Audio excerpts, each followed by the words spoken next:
Ciao a tutti cacciotti e benvenuti in questo nuovissimo video vlog. Non sono sul letto ma sono nella mia postazione solita perché la scorsa volta il microfono ha floppato, quindi per andare sul sicuro sto usando il Blue Yeti. Oggi, come avete visto dal titolo, parleremo di 10 curiosità sui soldi. Ora, io sono nato nel 96, ho 19 anni, 20 li farò a settembre, quindi sono ancora giovane, no? E io i soldi fisici non è che li ami chissà cosa, preferisco usare le carte. Infatti, il mio portafoglio non ha neanche lo spazio per le monete, sono banconote e carte, perché è 3 volte più comodo, vai lì, passi e paghi, cioè è easy. Di sicuro molto più comodo di andare in giro con le banconote e subirsi ogni volta il resto. Io mi sono trasferito qui a Milano a gennaio, ho iniziato a usare la metro, ragazzi, la metro con i soldi, con gli spicci, le cose. Vi faccio vedere cosa mi sono dovuto comprare per non diventare pazzo.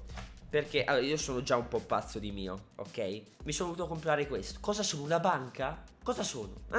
Cioè, vedi, è tutto diviso 2 euro, 1 euro, 50 centesimi, 20 centesimi, 10 centesimi, 5, 2, 1. Ok? Cioè, è tutto diviso come si deve. Ci sono i segnalini che dicono quanti soldi ci sono. Ho scoperto che se ammassi una cosa così di 2 euro, minchia, arrivi a 130 euro. Porca troia, quelli da 2 valgono un botto. Bene, partiamo. Ovviamente vi ricordo che queste sono cose che prendo da internet, quindi non ho modo di verificarne l'autenticità. Però che ce ne frega, è tanto per parlare. Numero 10. Il 90% delle banconote americane dei dollari contiene tracce di cocaina. Ora non è che proprio fisicamente il 90%, però hanno fatto una raccolta a campioni in giro per l'America e hanno calcolato che il 90% conteneva tracce di cocaina. Perché è risaputo che in America la cocaina tipo metà del Novecento mi andava come se fosse, non lo so, i chewing gum, questi drogati del cazzo. Ragazzi, la droga fa male, ve lo ricordo, non vi rovinate la vita con la droga, che è una cazzata unica. Io ad esempio qui ho 2 banconote da $1 che mi sono avanzate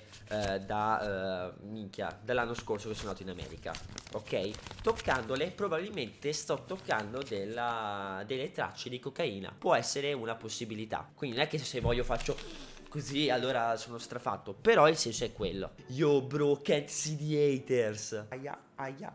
Numero 9. Ovviamente tra una banconota e una moneta da 2 euro quale costa di più produrre? Ovviamente la banconota. La banconota costa di più perché nonostante ti sembri fatta di carta, non è carta, ok? Ma di quello ne parliamo di più dopo. Qual è il fatto principale? È che la moneta, bene o male, è una moneta, ha poco valore, quindi anche se la falsifichi non è che interessa molto a nessuno. Una banconota può valere anche 100 euro, quindi ha bisogno di sistemi di sicurezza molto più complicati. Ad esempio, ora in quella là i dollari in realtà neanche tanto, c'è un numero di matrice e le cose, ma è una cazzata falsificare i dollari. Però tipo se io prendo una banconota, tipo quella da 20 euro, vedi che c'hanno tipo delle parti che sbirluccicano, di qua ancora, questo qui nell'angolino, ci sono i colori, il 20 euro se tu lo gratti senti la differenza, poi se tu fai così vedi la stanghetta nel mezzo, insomma sono tutti sistemi di sicurezza che costa fare, costa produrre. Quindi per quanto uno non ci possa pensare, costa più produrre una banconota anche da 5 euro che non la moneta che dentro ha tutti i materiali, i metalli e cose di questo tipo. Numero 8. Ora, se tu pensavi che le banconote fossero una cosa piuttosto recente, ti sbagli. Perché le banconote risalgono a quasi 4.000 anni fa. No, dai, 3.000... Insomma, 3.000-4.000 anni fa in Cina hanno inventato la carta e ovviamente quando tu inventi la carta ti viene in mente una cosa. Tu dici, ok, noi stiamo ancora utilizzando il baratto, ora siamo nel 1400-1500 a.C., che facciamo? Ma è facile. Allora, diciamo che io ho 2 monete, ok? Guarda la comunità di questa cosa che ho comprato, è fighissimo. Ho una moneta da 2 euro e una moneta da 1 euro, ok?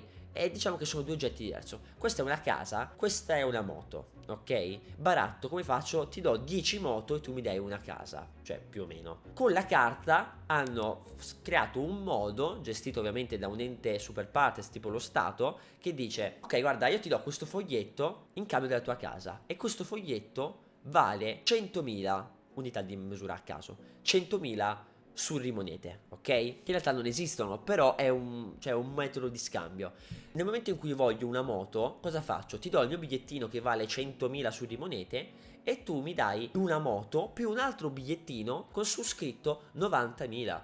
Perché mi devi dare il resto di quello che ho comprato. E quindi al posto del baratto, in cui comunque, cioè, non è mai preciso, con le valute con le monete è un po' meglio tutto il discorso. Numero 7. Ora, ovviamente tutti gli anni vengono stampate un botto di banconote. Non è vero. Le banconote funzionano così, che nel momento in cui tu hai una banconota, il principio è non è che te la nascondi sotto il materasso. Cosa fai? La usi. I soldi uno li fa per spenderli. Ok? Nel momento in cui tu vai a comprare una pizza e gli dai la banconota da 10 euro, quel ristoratore cosa fa? Con quei 10 euro ci comprerà i materiali per fare la pizza il giorno dopo, oppure ci va a mangiare fuori anche lui, oppure se li conserva per arrivare a 1.000 e ridipingersi la casa. Insomma, il senso è quello, i soldi circolano e in base a quanti soldi ci sono, una banconota assume un certo valore, ok? Quindi ci sono alcune persone che ovviamente non ne capiscono molto di queste cose e neanche io ne capisco tanto, però un minimo sì, che dicono ma scusa, se c'è crisi qual è il problema? Stampate più soldi. Eh no, perché più soldi ci sono, meno valore hanno questi soldi. Cioè, per farlo capire semplicemente, avete presente i calciatori multimiliardari, i CEO, gli imprenditori che hanno 1.000 aziende, 1.000 le azioni di qua di là, che hanno davvero un botto di soldi, ok? Se tu hai 1 miliardo di euro in banca, ok, sulla tua carta di credito e vai in giro e vedi in un negozio un vestito che costa 10.000 euro e lo vuoi regalare alla tua ragazza. Prima cosa inizi a ridere perché la ragazza non ce l'hai, ma dopo aver superato il trauma iniziale dici vabbè, voglio regalarla alla mia ragazza immaginaria. Se tu hai 1 miliardo, quei 10.000 per te non valgono niente. È questo il senso, più soldi ci sono, meno valgono. E se ora ti ho fatto un esempio a livello personale, valgono di meno anche a livello di valuta, letteralmente. Se ci sono 10.000 euro in tutto il mondo e solo 1.000 dollari, un dollaro vale un botto di euro. Ovviamente io non ho studiato economia, non so niente di finanza, economia e robe così, quindi sto cercando di spiegarlo nel modo più semplice che posso, senza cercare di dire troppe cazzate, anche se ne dico tante, fidatevi. La morale della favola è che ogni anno vengono stampate più monete, più banconote del Monopoli che non banconote vere. Che figata. Numero 6. In Corea del Nord, e oh mio Dio, finiamo sempre a parlare della Corea del Nord, falsificano i soldi. Eh sì, è proprio un'operazione di Stato, loro lo fanno proprio a luce aperta, dicono, ma sì, guarda, tranquillo, noi falsifichiamo il cazzo che ci pare. Come? Scusa, what the fuck? Ovviamente non falsificano i soldi loro coreani, no, perché che cazzo lo fa fare? Non valgono un cazzo quei soldi. Falsificano le monete che contano, tipo lo yen giapponese, tipo l'euro, tipo i dollari. E cosa fanno poi? Vanno nei negozietti, ovviamente su larga scala, con altri meccanismi, però il principio è questo. Tu falsifichi 10 euro, vai in uno di quei cambiavalute che trovi in giro per Milano, a Londra, in America, a Parigi, e dici guarda, io ho 10 euro, me li cambi in dollari, quindi tu stai dando 10 dollari che sono falsi, che quindi non valgono niente se non il loro costo di produzione, e ottieni in cambio una valuta che invece vale. Quindi se tu dai 10 euro e ti danno 8 dollari, tu hai guadagnato 7,50 dollari contando che hai speso 50 centesimi di dollaro per fare quella banconota. Il senso è questo della falsificazione. E la Corea del Nord lo fa in massa e lo usa per autofinanziarsi. Numero 5. La sapete la storia dei soldi che crescono sugli alberi? Ora, ovviamente non è vero, non ci sono soldi che crescono sull'albero, però c'erano. Nel senso, ci sono delle comunità in Sud America che utilizzavano il cacao come forma di pagamento. Quindi immaginate, sempre sul discorso della valuta, della quantità di soldi che ci sono, che c'è un periodo dell'anno in cui è pieno di cacao. È pieno di cacao e quindi tutti hanno del cacao e quel cacao letteralmente non vale un cazzo. Ed ovviamente è un fatto chiuso, perché non puoi andare in Cina e dirgli senti, se ti do questo pezzo di cacao, non è che mi dai quella Lamborghini?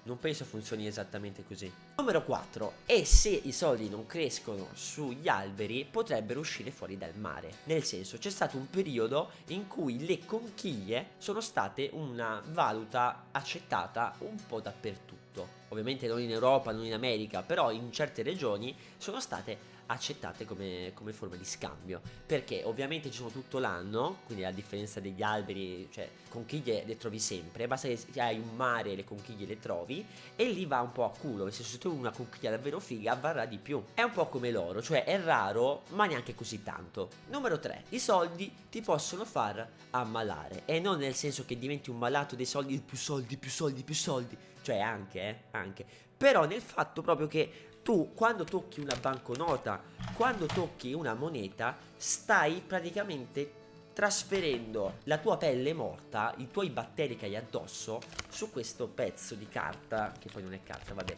che tu darai poi a un'altra persona. Quindi quella persona può tranquillamente prendersi i batteri e le cose che hai te. Ed è per questo che si diffonde l'influenza, ad esempio, perché il virus dell'influenza resiste fino a 2 settimane sulla banconota, e tu dici what the fuck, vuol dire che se io me la stofino sulla mano, boom, ho l'influenza. Non esattamente così, ma il senso è quello. Numero 2, ora vi spiego finalmente che probabilmente alcuni di voi già lo sanno, le banconote non sono fatte di carta, sono fatte di tessuti tipo quelli dei vestiti. È fibra tessile, ovviamente è super tecnologica, quindi è super sottile, però è molto resistente, non è carta, ok?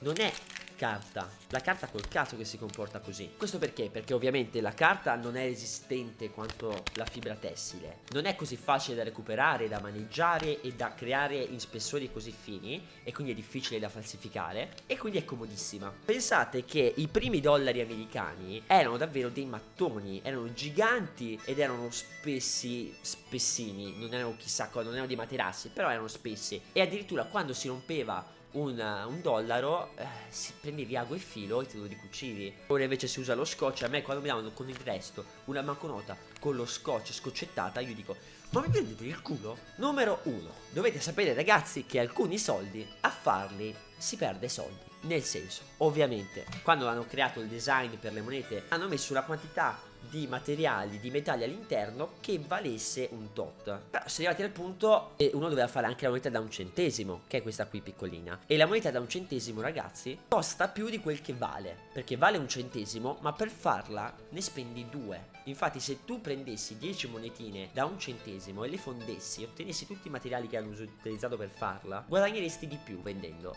i soldi. Ragazzi, per questo video è tutto. Vi ringrazio tantissimo per la visione, per lasciare mi piace se vi è piaciuto questo video, di iscrivervi al canale se ancora non l'avete fatto. Quindi io vi saluto, i soldi, e ci vediamo al prossimo vlog o al prossimo video.